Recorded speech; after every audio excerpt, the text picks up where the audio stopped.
natin sila ng free will na gawin at sabihin yung mga nasa isip at puso nila. Which is nakatulong talaga sa akin as a mom, na very vocal yung mga anak ko, na katulad ditong bago nating na-discover na na-share ko sa inyo, na parang kahit parang sinabi nyo, pwede pala? Nasabi ko ba yung kanina?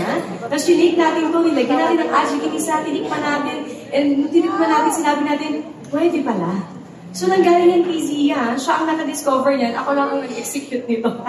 Ang galing, di ba? Kasi talagang tayo, as parents, we find creative ways, talagang pinapago natin sarili natin to look for new ways. And ito naman, si Zia na, yung mga anak na natin, sa kanila na tayo natututo, di ba? Nakakatawa. So, basically, that is the new era of cooking. Thank you, Marian, for sharing that, and thank you for your question. Sure. Parang gusto ko na rin siya maging kitchen staples. Ay, may nag-try ka pa iba? Aside from madami. Yun yung sinasabi ko kanina, na sinabi mo din kanina, it's up to you kung anong feeling mo na gusto ng anak mo. Like example, may nagsabi dito, pwede ito sa carrots, pwede sa eggplant. And kanina, yung while ago, sinabi mo, pwede sa okra. So it's up to you kung paano mo gawin. But make sure na na-fry siya or air-fry siya. Kasi pag medyo wet siya, baka hindi siya maging ganun maganda yung texture. So gawin natin mas dry pa rin siya.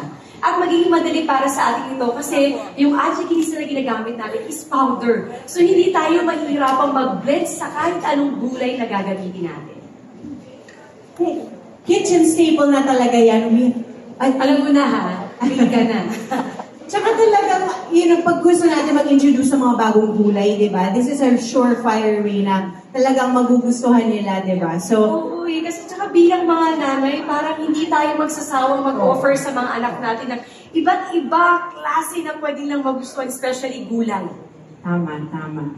We have another question over here. Hi, Miss Marian. As a busy mom, paano mo binabalance yung pag-prepare ng foods na healthy at masarap and at the same time, gusto ng mga kids?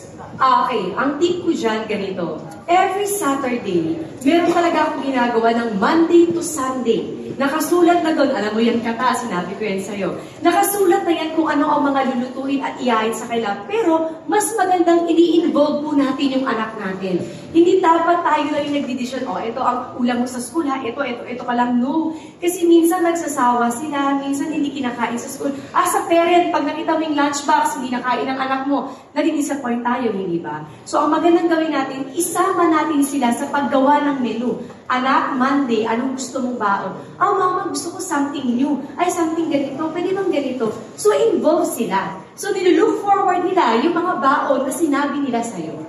So, sa ganung pamamaraan, I'm sure, kakainin nila yung baon nila. Ang ganda. Teamwork talaga siya. Teamwork talaga. Hindi pwede you as a mom lang. Alam natin yun, tayo mga nanay, feeling natin, dahil na tayo sa totoong buhay, lahat kakayanin natin. Pero may mga pagkakataon, kailangan involved talaga sila.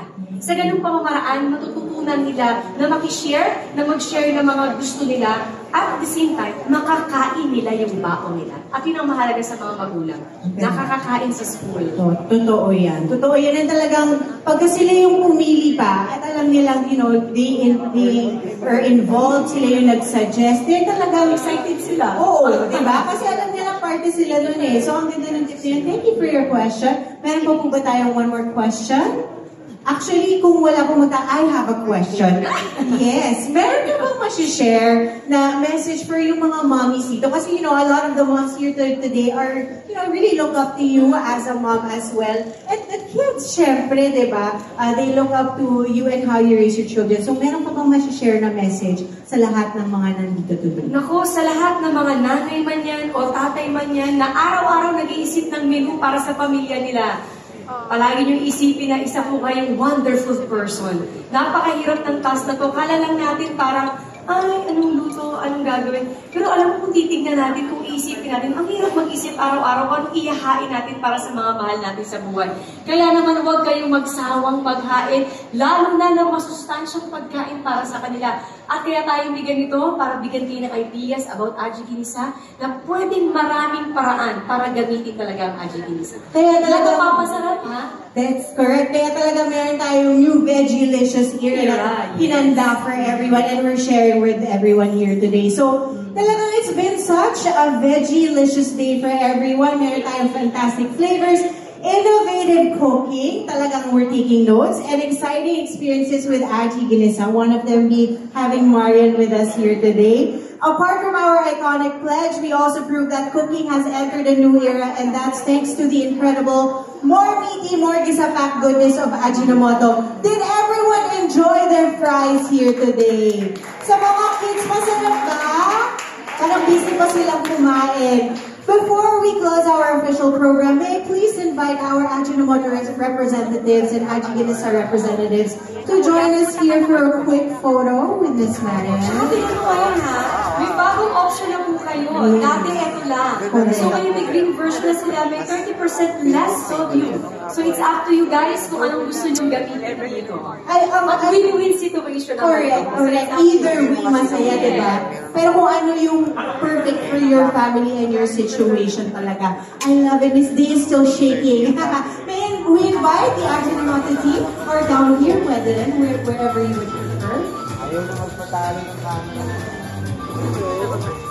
Bumuhis ko na sana. Ayun na ka, telescope. Yun.